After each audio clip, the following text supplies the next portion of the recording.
welcome. This is the first such conference in the UK, hosted by the Centre for Educational Neuroscience. And I'd like to thank as well our partners from Chile in this conference, the Millennium Nucleus for the Science of Learning, and our sponsors, Learners. So the aim of this workshop, of the conference, when Joe Van Hebegen and I first discussed it, was to bring together researchers and practitioners with interests in educational neuroscience. And the goal is really for us to talk to each other, to present new findings, to find out what each other are doing, and for practitioners to tell us about the current challenges in the classroom and what things researchers are doing well and what things they're doing poorly. So just for a few opening comments, I wanted to lay out or remind you of some of the tenets of the field. So the work we're doing is predicated on an assumption that we should have an evidence-informed approach to education. That is to work out what works best in improving learning outcomes and the health and well-being of students. This conference is about educational neuroscience, but that should be seen as sitting within the broader approach of the science of learning. We have a focus on translational research without being reductionist. We are probably going to hear some stuff about brains at some point during the conference, but the goals of a translational field are to see how an understanding of learning mechanisms fits into a broader picture. So we also encompass understanding school-based factors, family-based factors, societal factors, and government factors in influencing learning outcomes. Educational neuroscience is still a relatively young field. I know Usha's going to present a slide that says, here's an update 15 years on from when we first started the Centre for Educational Neuroscience. So not that young, but still an emerging field in terms of cross-disciplinary and transdisciplinary enterprises. It is a field that hugely relies on dialogue between all of the stakeholders involved. Bidirectional, multi-directional between practitioners, policymakers, researchers. So I think one of the things I want to stress about this conference is that I want you guys to talk to each other, to find out what you're doing, what's going on in schools, how research is thought about from practitioners. In that sense, the onus is on researchers to try and form consensus positions about what we understand about mechanisms of learning in various different areas and the factors that enhance learning or hold it back. We need consensus in order to think about translation into practice. And I know it's a key plank for academics to disagree with each other in order to progress their field. But when it comes to translation, we need to form consensus positions. And I would say that onus is on practitioners to boss researchers around, to tell them what the current most important questions are in the classroom, and to think about how what we understand about the science of learning, how that can be put in a form that's actually going to be useful in classroom practice. So we did first conceive of this conference as a sort of bring together people in the UK. But then in the end, we've had people come over from Chile, from Australia, from Switzerland, from Singapore. So welcome to all of those who have traveled from further afield. Okay, so enjoy the conference, enjoy the exciting science you're going to hear about in the sessions, but also, as important, it's what you talk about in the coffee sessions, in the poster sessions, and out in the pub. So I am delighted that we have two of the leading figures in educational neuroscience speaking at the ENCoRE conference. Tomorrow it will be Paul Howard-Jones, but first today, Professor Usha Goswami. Usha is a Professor of Cognitive Developmental Neuroscience at the University of Cambridge and Director of the Centre for Neuroscience in Education. Usha is a pioneer in the field of educational neuroscience. I almost have sections of her influential 2006 paper, Neuroscience in Education from Research to Practice, sort of imprinted on the inside of my eyelids. That's how much I've read that paper. She has carried out innovative work on reading development and dyslexia, which views dyslexia as a language condition rather than a visual condition. And her multidisciplinary mechanistic approach has led to novel proposals that activities like nursery rhymes and singing may help young children at risk of dyslexia with their future reading development. I hope I got that right. I hope we'll hear more about that. Usha has received multiple awards and fellowships, among them the British Psychological Society Spearman Medal, the Norman Geschwin-Rodin Prize, and the Yidan Prize for Education Research. She is Fellow of the British Academy and a Fellow of the Royal Society, and she was appointed CBE in the 2021 New Year Honours List for services to education and research. I'm super excited to hear about our latest work, so I will hand over to Usha. Well, thank you very much, Paul, for that generous introduction. That was very kind, and you're not called Paul, because I saw Paul at the back. Thank you very much, Michael, for that really generous introduction. Now, 15 years ago, I gave a talk here at Birkbeck because Michael was setting up this centre with people like Andy Tormey, who I saw come in, I think. And it was called Neuroscience and Education, from Basic Research to Educational Translation in Developmental Dyslexia. So I thought it could be interesting to use the framework, the conceptual framework that I put forward for that first talk, inaugurating this important centre, and tell you what I've found out 15 years on by trying to apply that framework in my own research. So some of these slides might be familiar if you were actually here 15 years ago. So I was arguing, and it's also in the paper that Michael mentioned, that it could have a very high payoff for education for us to have a better understanding of the brain. So in other words, our brain is just part of our physiology. We have brain cells that can either be firing a signal or not firing a signal. These very simple coding mechanisms somehow end up representing our very rich sensory world, allow us to develop an imagination, allow us to operate in many planes of memory. So understanding what causes development, why do children develop as they do, and therefore having better principles to underpin the teaching that we want to give children to improve their ability to benefit from their world, to contribute to their world, could well be fostered by a better understanding of neuroscience principles. So my argument was that rather than immediately doing lots of brain imaging, we need to have some high quality research into how sensory systems are used by the infant and child brain to build these cognitive systems like memory and language and the imagination. And I said that we could think of neuroscience as offering a framework for this, because the infant brain is born, they don't know which environment they'll be born into, what the language will be, what the, is it a city or is it a jungle village? And yet the brain is using the sensory input from those learning environments to build the same cognitive structures, like an understanding of space and time, an understanding of causation, having a linguistic system.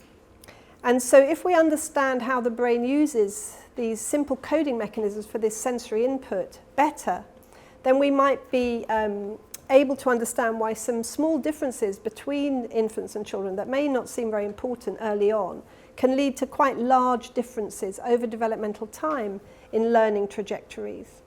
So what we're trying to do is give every child the best possible learning environment for them to thrive.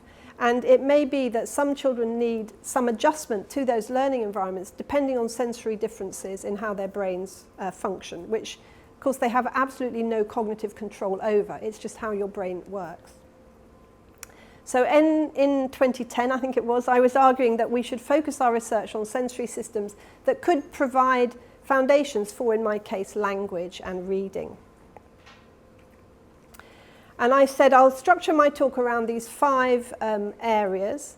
So first of all, we want to develop a field of educational neuroscience. So say you're interested in memory, or say you're interested in reading like me. What do we already know? Secondly, given what we know, which sensory processes are likely to be important? Thirdly, can we find models from current neuroscience work that could be relevant to understanding development? And fourthly, do these neuroscience models make predictions about children's behaviour that we can then test? And the one in orange, the original fifth point was, which kinds of imaging technologies could help us answer these questions? So now, 15 years later, we actually have data, so we can say, well, what do neural data suggest regarding remediation, for, in this case, dyslexia? So what do we already know? Well, I would argue that although many beliefs in the dyslexia world are about a visual problem, when a child first comes to read, the new thing seems to be vision. They're looking at speech written down.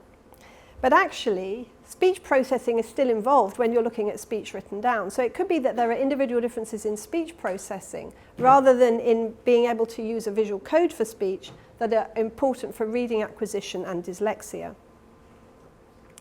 And indeed, behavioural studies in the last 30, 40 years of psychology research have shown that's very much so, that there are individual differences in children's ability to access phonology. Phonology just means the sound structure of speech. So, you know, do words start with the same sound? How many syllables do words have? Do words rhyme with other words? All of this is aspects of phonological knowledge.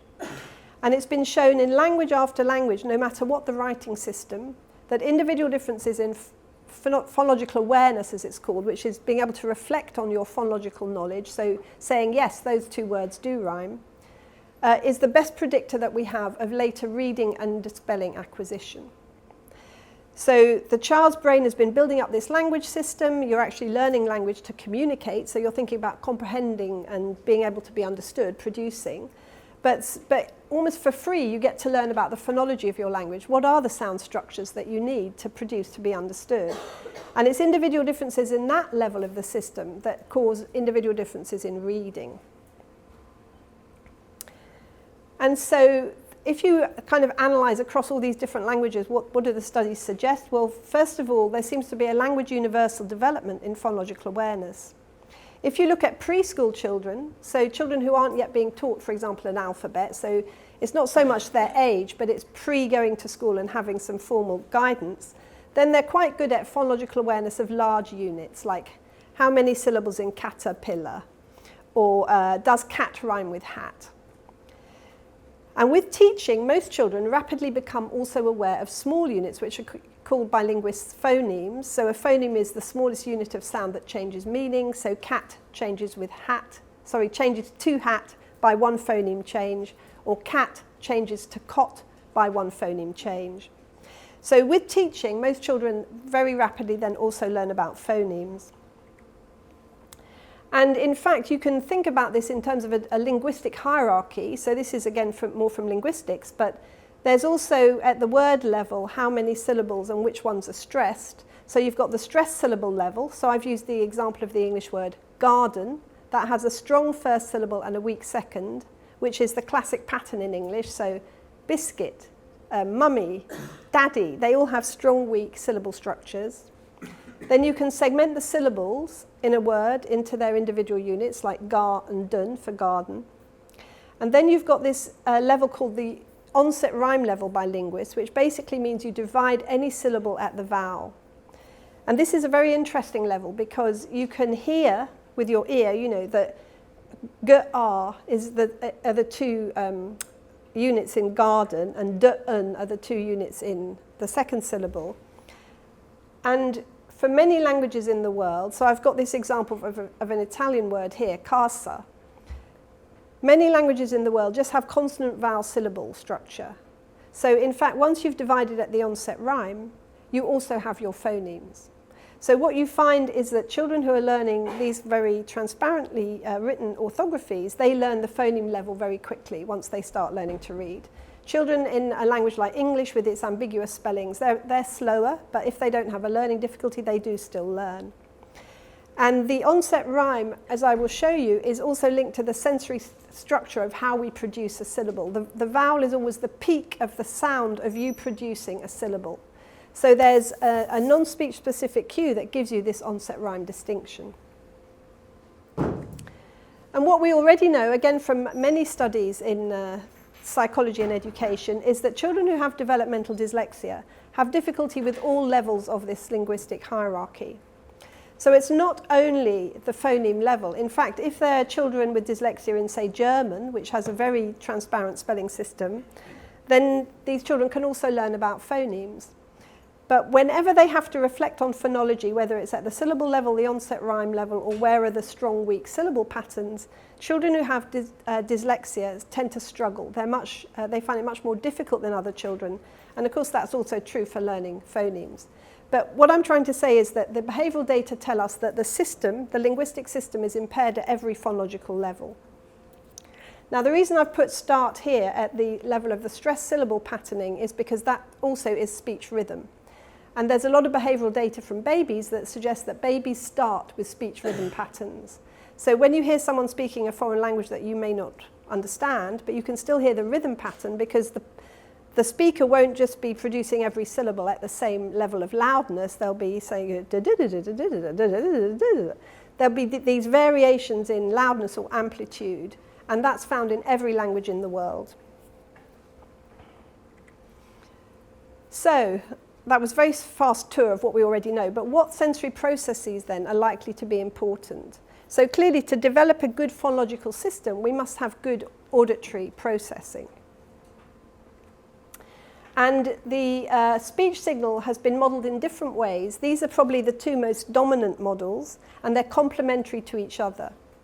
And this is actually the speech spectrogram, this panel in green. So I've got time going along this axis as someone says the words 9, 7, 2, 3, 2.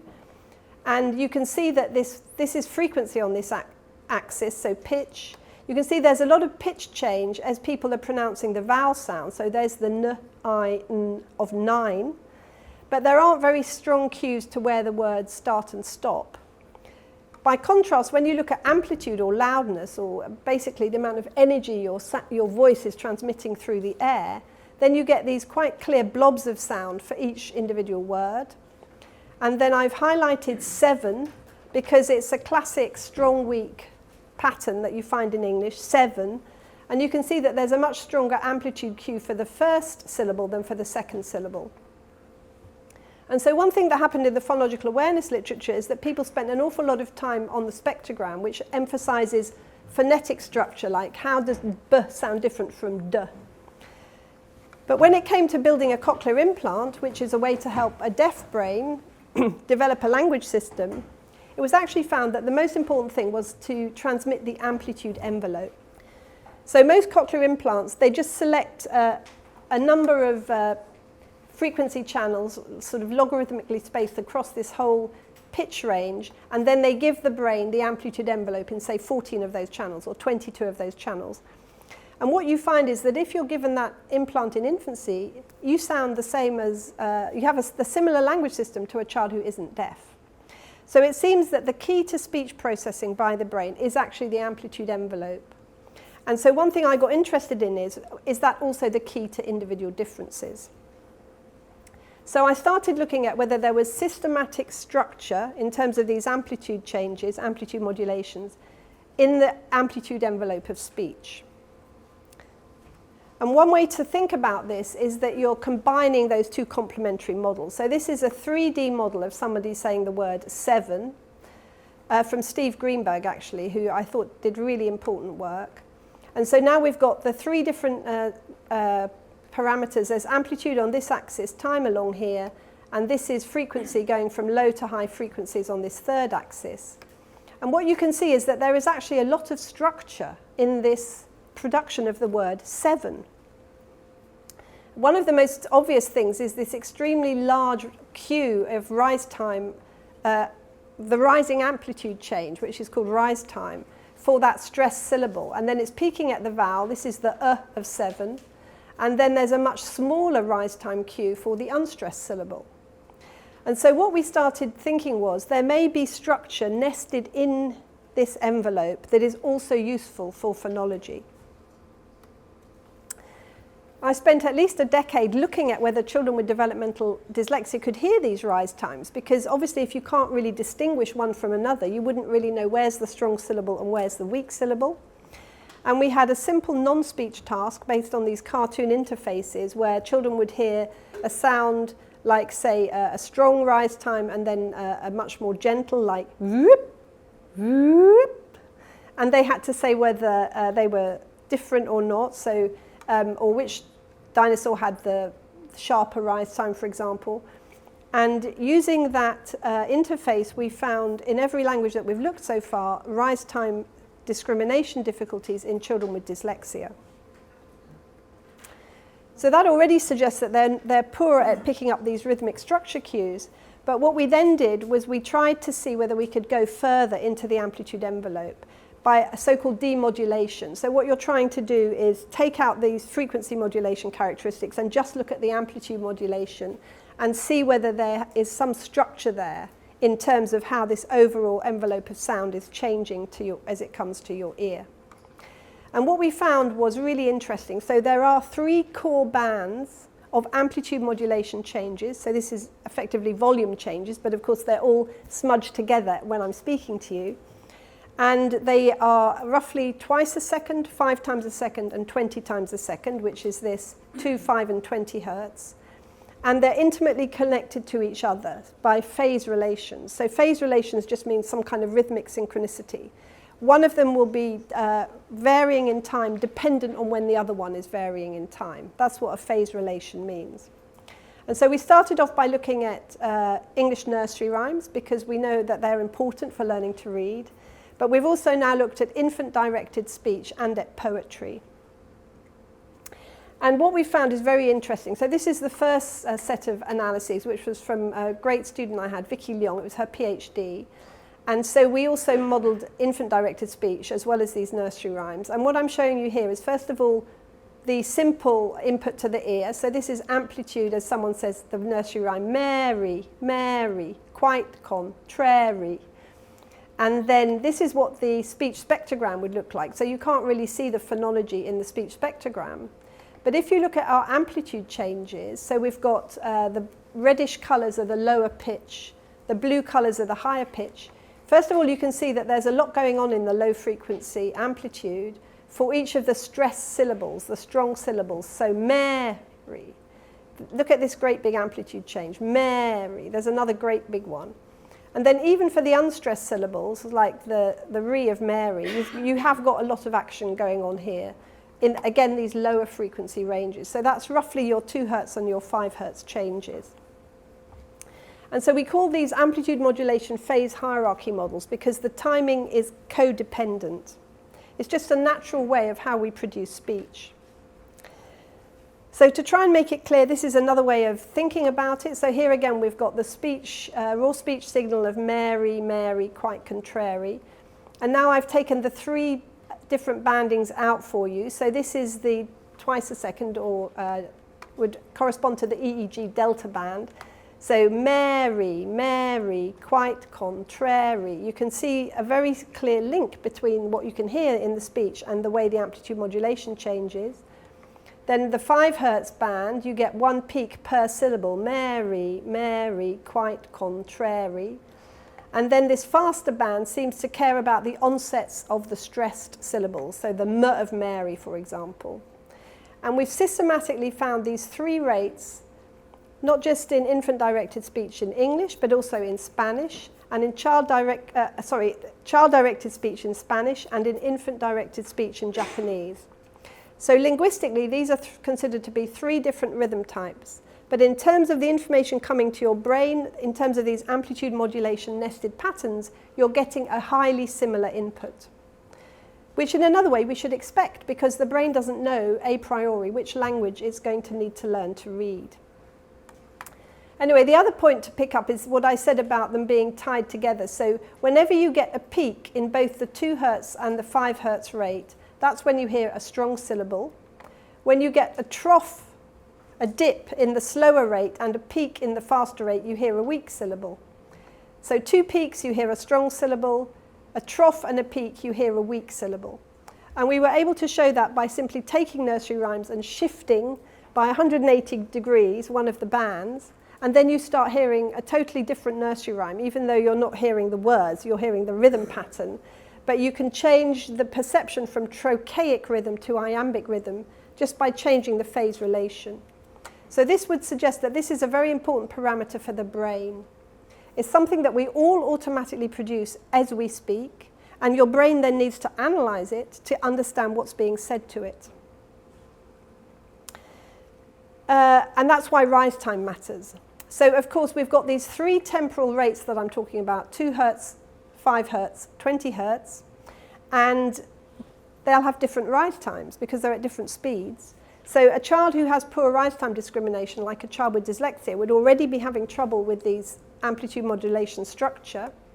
And so we said, well, let's just see whether we can model the nursery rhymes. If we say 1 cycle of amplitude modulation corresponds to 1 phonological unit.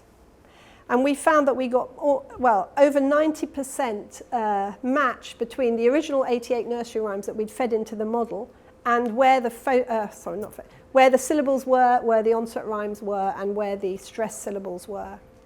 So again, what I'm trying to explain is that we take this speech envelope, which is what the cochlear implant gives you, and then we analyze its modulation structure. So we look for where is the energy change inside that. We get these 3 bandings again and again in English, Spanish, Japanese, French, and German now. And then it's very important for speech rhythm where you get the peaks and the troughs, as it were, because when you've got 2 peaks, you hear a strong syllable, so like the mare of Mary, and when you get a trough and a peak, you hear a weak syllable. So we've shown that in a number of experiments. Just another way to represent it for you, because this is so key to everything that comes next. So now we've got 2 English multisyllabic words, but they have a different stress pattern. Comfortable has first syllable stress. Debatable has second syllable stress. And again, you can see that in the signal. So this is the signal coming to the brain. You've got your delta band. You've got the peak, trough, peak for the comfortable. And when you've got your individual syllables also matching the peak, that's when you hear the strong syllable, the of comfortable, but the debate of debatable, because that's where you get the peak to peak matching. When you get a trough matching, a peak here matching a trough here, then you get the weak syllable, like the d of debatable, or the trough matching this peak, the f of comfortable. So there's very systematic sensory structure in the input that's coming to the brain. The child's brain needs to be able to, as it were, lock on to that structure and represent that structure for efficient phonology to develop.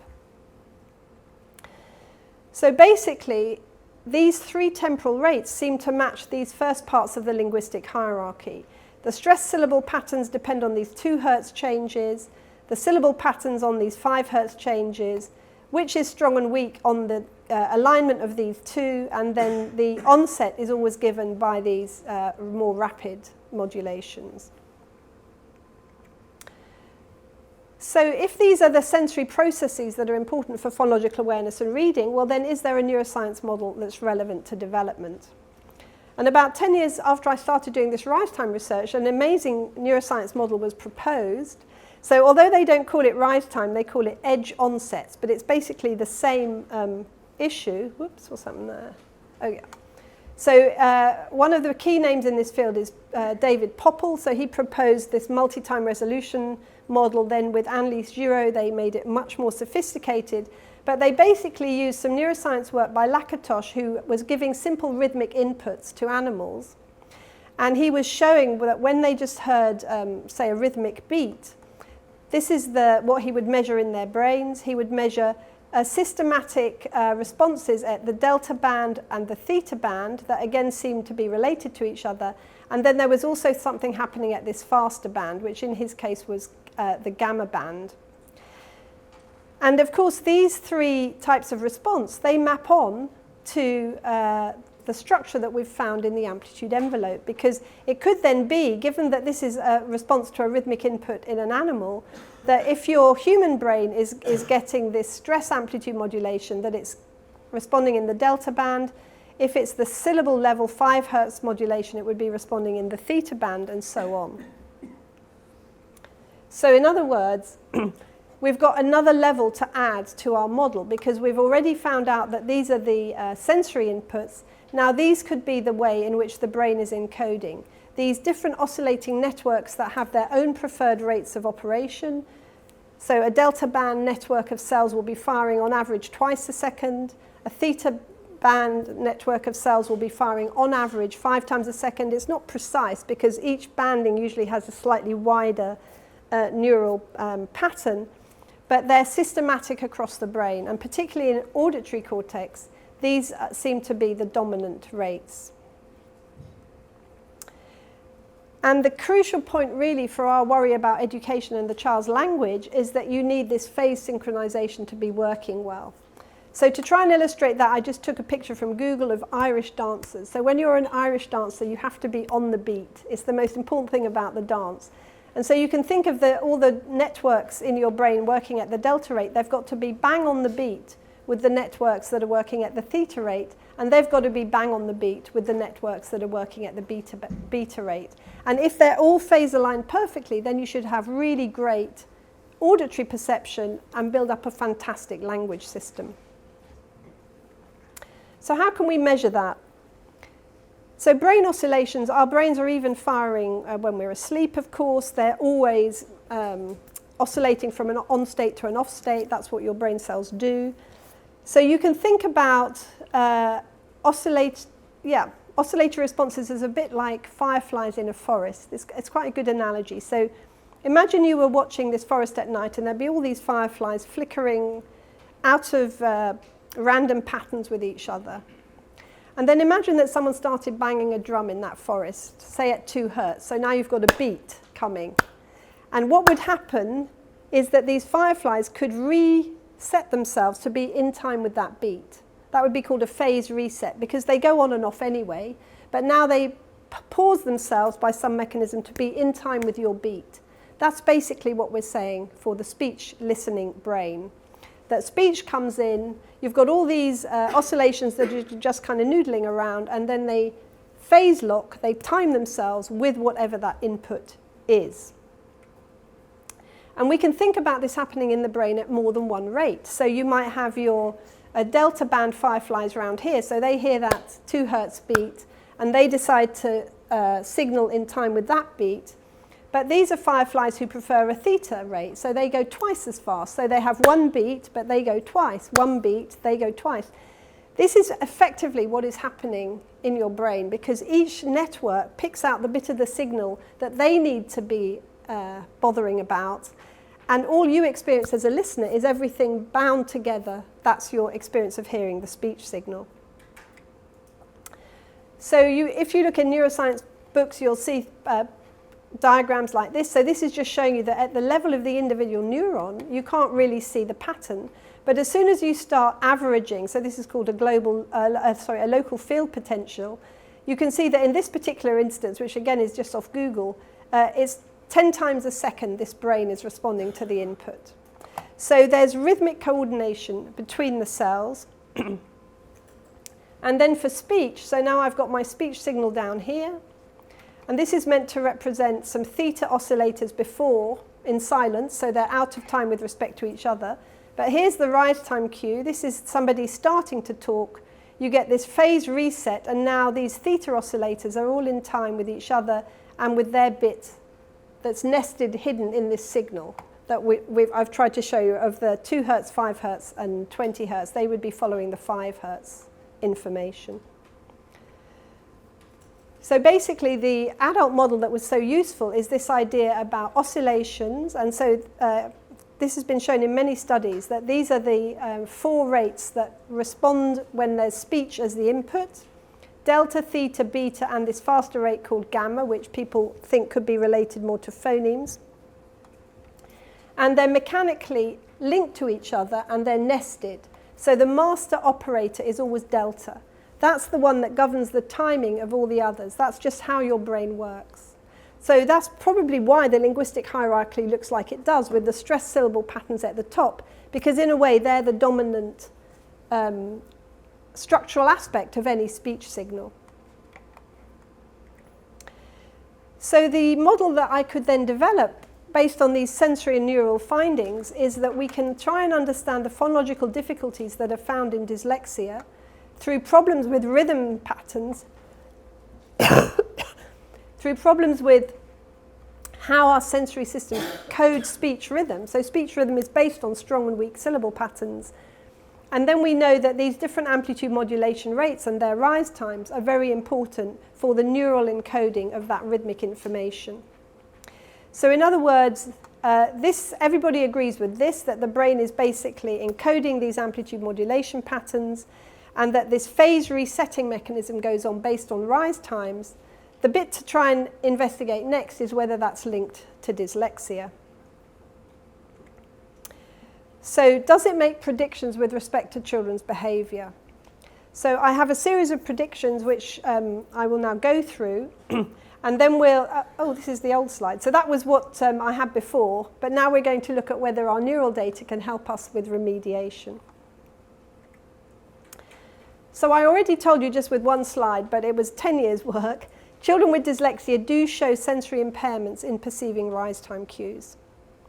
We've also now had an infant study of babies at risk for dyslexia. It was based in Australia, and Marina Kalashnikova is the main author on a lot of our papers. But there we were able to show that if you have a family risk for dyslexia, you also have worse rise time discrimination as a baby. So we measured at 10 months. And that predicted things like vocabulary at age 3. So there does seem to be a mechanistic link here. But obviously what I've said about all these syllable stress alternation patterns should also mean that children with dyslexia will have difficulty hearing prosodic structure, that they won't be very good with syllable stress patterns. They'll have difficulties with anything that involves rhythm, like tapping in time with the beat. And that when we look in their brains, they should show an atypical pattern in terms of how well their brain response, this oscillation response, aligns itself to these different amplitude modulation bands in the speech that they're listening to. So we did a lot of studies on prosodic processing by children with dyslexia. This is one example, the so-called DD task, where children hear a familiar phrase or a famous name, like Harry Potter, but they just hear it through the syllable D. So instead of Jack and Jill went up the hill, they would hear D, D, D, D, D, D, D. And the question for the child will be, what did you just hear? Is it Jack and Jill, or was it, I don't know, say, as I was going to St. Ives? So there'd be 2 nursery rhyme pictures, and they'd have to pick the one that the DDs matched. Same for famous names. We'd have Harry Potter would be DD, DD. And that would be contrasted with, say, the Lion King, DDDD. So they were making a forced choice judgment, basically. And what we found was children with dyslexia were always poorer at these tasks. So this is just in terms of percent correct. So we also usually have reading level matched or reading age controls. So these are children with normal language development who are younger than the children with dyslexia, but can read the same number of words. So say, for example, your child with dyslexia is a 10-year-old reading at the level of a 7-year-old. They've also had a lot less reading experience than the 10-year-old you might be matching them with as the chronological age match. So to try and equate for reading experience, we also have the reading age match. And you can see that not so much here for the famous names like Harry Potter, but for the nursery rhymes, where actually you've got a lot more DD information to go on. The children with dyslexia found it significantly harder to select the right response. And I've got other misperception stress tasks as well. For non-speech rhythm, we started off with just very simple tapping tasks. So the child hears the metronome going tick, tick, tick. Child is going tap, tap, tap. And we looked at whether, this time with just chronological age controls because of the motor development, whether they kept time as well as the other children. And what you can see here now is that nobody's very good at tapping in time at a slow rate. But for 2 hertz and 2.5 hertz, which is roughly this stress syllable band, the children with dyslexia were much more variable in their tapping than the children who didn't have dyslexia. And interestingly, individual differences explain quite a lot of reading and spelling performance. So 20% of variance in spelling was accounted for by this tapping variability, even after you'd control for things like age and IQ.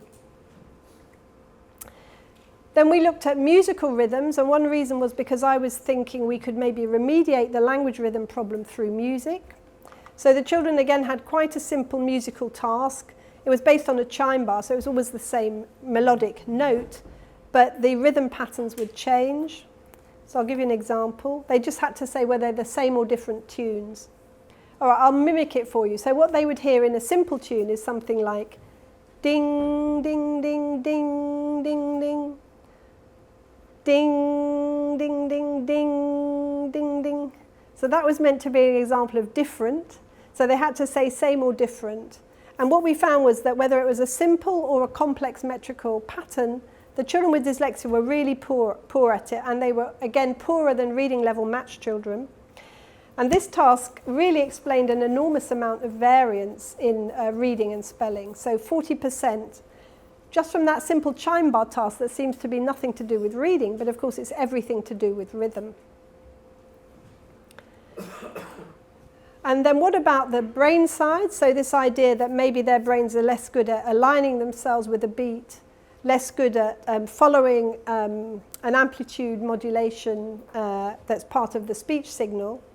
So we used EEG for this, and I've had a lot of studies come out from these different grants, but I haven't got time today to talk about the infant studies. I'll just talk about a couple of the studies with children. So these are children diagnosed with developmental dyslexia, and we would give them very simple tasks and record their brains. This was our first study, but it's turned out to be one of the best tasks. It's just rhythmic repetition of a syllable. So they see this talking head saying, ba, ba, ba.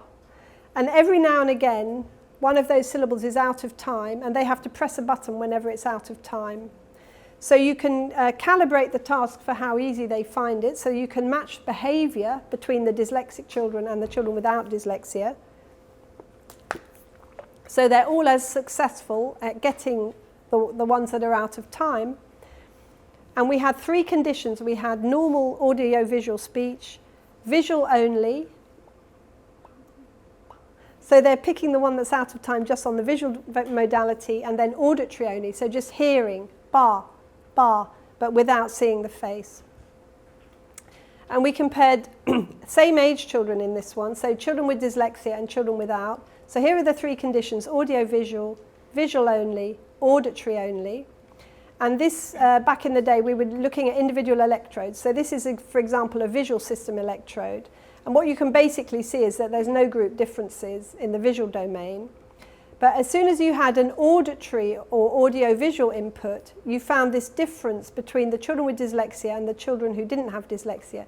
So what these vectors are basically showing you is where is the preferred brain response. So you want these oscillations to be, honing in on that beat. And what you can see is that in both groups they're honing in on the beat, but the dyslexic group is somehow out of time compared to children who don't have a reading disorder.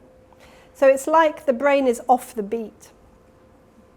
And we found that, we've replicated that a couple of times.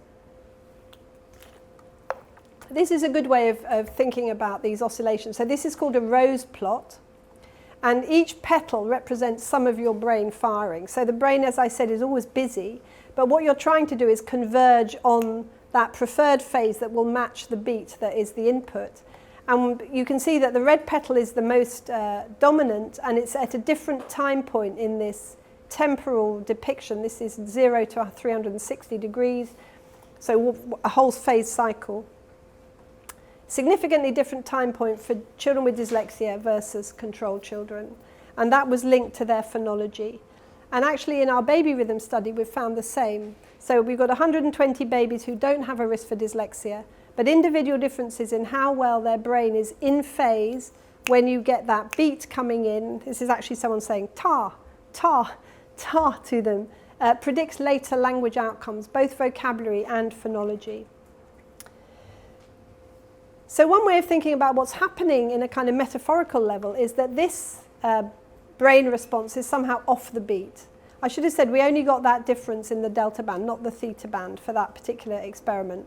So this set of dancers are just not on time with these other dancers, and yet that's rather problematic because, of course, this is the master level oscillator. So they're out of time, so it's going to affect the whole hierarchy in sense of what you experience perceptually. The way you experience speech is going to be subtly different to other children. So it doesn't mean that you can't build up a good language system, because most dyslexic children have great vocabularies and they're very verbal. But whenever you have to pin down the phonology by using some kind of visual code, then the system in which they're trying to operate is much less, as it were, clear or less systematically structured than the other children.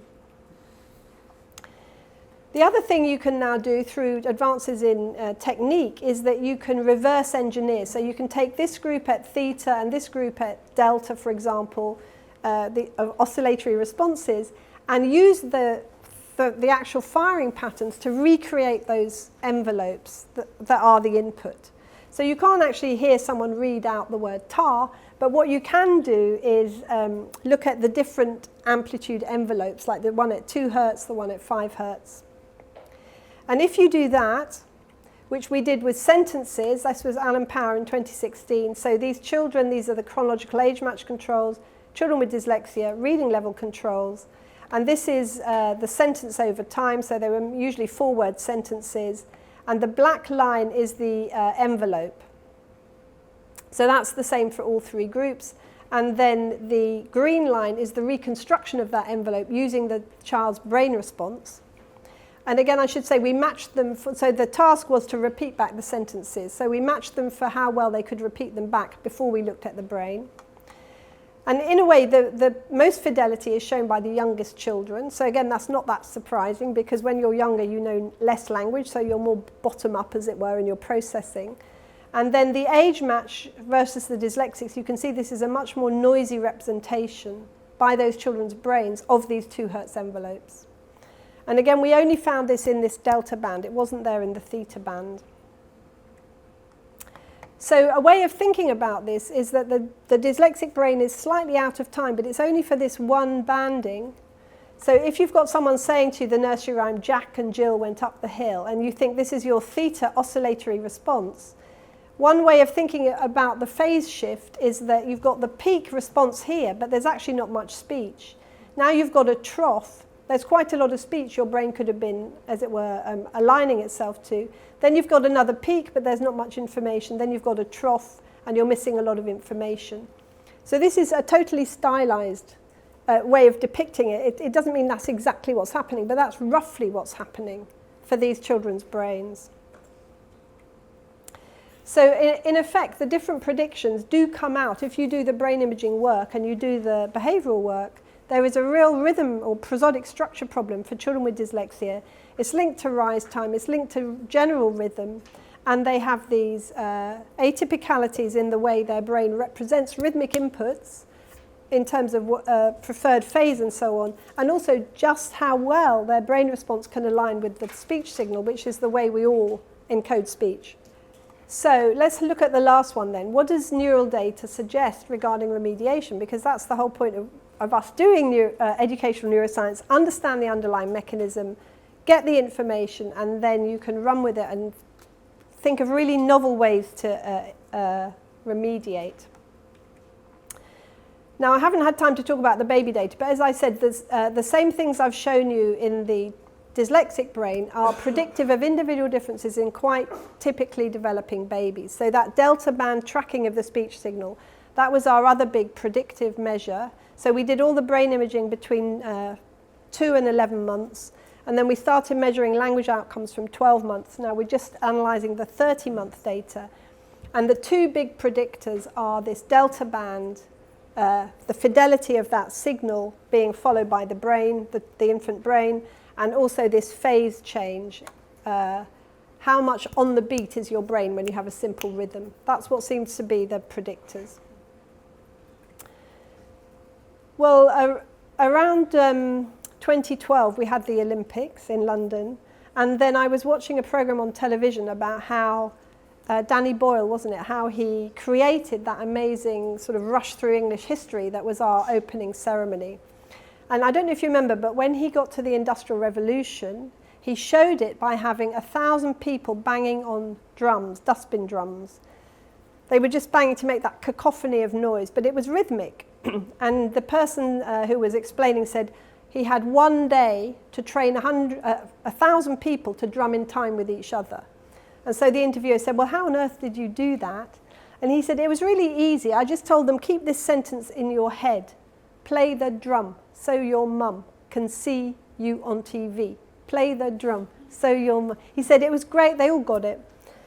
And I thought, maybe we should think about that back to front for children with dyslexia, because I don't think that they would get that. And so one of the things we've been doing is trying to do that back with drumming to say. So to really get children using another modality, usually the motor modality, to get the oscillators on the beat, because the auditory and motor systems are very connected neurally as well. So a lot of musical activities, a lot of involvement on beat keeping with your hands or marching along or clapping. Although younger children prefer bongo drumming to clapping, I must say. But the whole point is you're always doing it to language rhythms. So you're doing poetry or using nursery rhymes or even the playground clapping games that children used to play much more. Those are all ways of training up this system, getting this rhythmic processing system really on the beat, which will help the language system and it will help the development of phonology. So we've got a 10-week sort of intervention that you can do in classrooms. It takes about half an hour with a child. So they get 20 sessions over 10 weeks. So the student who did this work was called Aditi Bide. And she was very musical, actually, and she had all these completely oral activities. There was no print anywhere, but it had a big effect on these poor readers in terms of their reading, their non-word reading, their spelling and their rhyming. Big improvements following the intervention with big effect sizes. And also, if you looked at how good they were at tapping in time, which is this improvement in rhythmic entrainment, it was significantly, although modestly, linked to improvements in reading. So we should do more rhythmic stuff earlier with children who are at risk. That would be one take home. On the neuroscience side, we've been experimenting with filtering the speech signal, so you can try and enhance the bits of the signal that the dyslexic brain is apparently not getting so well. So we've been sharpening up the rise times, particularly for stress syllables, so that they're much stronger cues for the brain, and also amplifying the whole 2 Hertz band. So when you listen to it, it doesn't sound strange. It just sounds like someone speaking extremely clearly and carefully. But it seems to really help the children's neural processing of speech, because one of our variables that we measure is the theta-delta ratio, so how the theta oscillators versus the delta oscillators are responding to natural speech. And we've found that the theta-delta ratio is atypically high in children with dyslexia. But if we give them this filtered speech where the rise times are very sharp and this whole 2 Hertz information is amplified, then it comes down to the same level as the control children. So the filtered speech seems to make a difference to the brain. What we haven't been able to really show is that having that filtered speech as an intervention improves your reading and phonology, because this project was carried out in the pandemic. And although we had 60 children who got this intervention, I only got data from 11 of them by the time the pandemic was over that had had both the pre-test, the full intervention and the post-test. So it looked like it worked, but it's not been able to convince a journal. But that's one thing we could do. We could think about the signal itself. The other thing which I've been interested in, mainly because I got this PhD student, João, who had been working with brain-computer interfaces in Portugal for people with strokes, is to have a brain-computer interface that actually retrains your oscillations. So this was devised by João. So the task, again, is just natural speech. They're listening to Winnie the Pooh stories, actually. But they're watching this computer interface, and in real time, so they've got a mobile EEG cap on, in real time, every 2 milliseconds, the theta-delta ratio is computed automatically.